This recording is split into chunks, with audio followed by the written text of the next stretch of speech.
meskipun dia bisa baca bismillah, kalau dia bukan orang muslim maka tidak sah sembelihannya. Tidak sah. Ya, karena syarat penyembelih itu harus muslim, orang Islam, ya. Meskipun nanti ada khilaf ya tentang bolehkah ahli kitab hari ini, Yahudi dan Nasrani hari ini sembelihannya kita makan.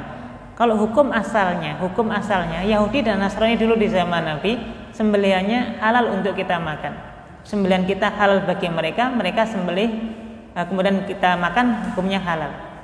Tapi Yahudi dan Nasrani hari ini tentu berbeda secara keyakinan, secara apa yang menjadi dasar dalam kitab-kitab mereka sudah berbeda. Mereka sudah merubah kitab dan agama mereka. Untuk itu wallahu a'lam ya, Yahudi hari ini dan Nasrani hari ini bukanlah Yahudi dan Nasrani pada zaman Nabi terdahulu. Ya, berbeda gitu.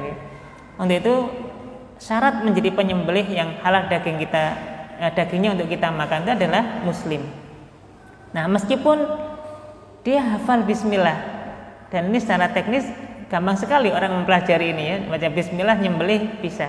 Tapi karena dia bukan muslim secara zahirnya, maka tidak halal sembelihannya. Untuk itu bagi seorang tadi penjual ayam dan dia bukan orang muslim, kita jelas-jelas tahu misalnya dia orang Cina, misalnya orang Nasrani, dia menjual ayam, maka zahirnya gitu ya, zahirnya ayam ini tidak disembelih dengan cara Islami, karena kita nggak tahu ya siapa yang menyembelihnya ini. Kalau dia yang menyembelih orang-orang non muslim, kembali kepada kaidah awalnya, setiap daging dan sembelihan itu hukumnya haram. Kecuali tadi kita yakin bahwasanya ini tadi ya disembelih sama orang muslim. Nah, paling tidak kalau yang menjual muslim, insya Allah cara menyembelihnya juga dia tahu, ya kan? Sebagaimana tadi ya, dahulu orang-orang Arab Badui ya, Badui pedalaman itu sembelihannya juga dimakan oleh para sahabat yang lain, karena mereka tahu orang Arab Badui ini ketika masuk Islam memahami bahwasanya sembelihan yang tidak disebutkan nama Allah tidak dijadikan halal. Jadi selama dia muslim gitu ya, entah tinggalnya di mana, insya Allah halal dagingnya untuk halal sembelihannya untuk kita makan.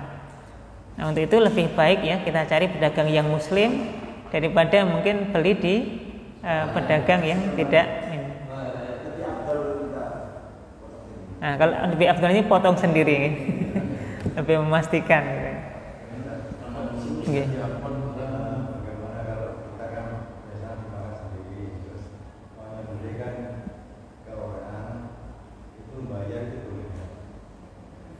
Yeah. Jawabannya boleh. Yeah. Ya, ini kan jasa, yeah. Jasa. Ya. Sebagaimana kalau dalam bab kurban ya, dalam bab kurban ketika Nabi Shallallahu Alaihi Wasallam menyerahkan hewan kurbannya untuk dilakukan oleh Ali bin Abi Thalib, maka Nabi Shallallahu Alaihi Wasallam memerintahkan untuk membagikan semua daging-dagingnya dan tidak memberikan upah bagi yang jagalnya tadi. Nah, ketika harus memberikan upah, maka Ali bin Abi Thalib mengatakan kami berikan upah dari uang kami sendiri. Ini menunjukkan bahwa jagal itu boleh diberikan upah. Hanya saja kalau dalam bab kurban sumbernya tidak boleh dari hewan kurban tadi, dari sumber yang lain. Ya. Jadi memberikan upah bagi para jagal ini hukumnya boleh, dan dahulu juga sudah ada profesi jagal itu. Jadi memang diundang khusus untuk menyembelih hewan-hewan yang akan dikonsumsi dagingnya, dan menerima upah dari situ hukumnya boleh ya.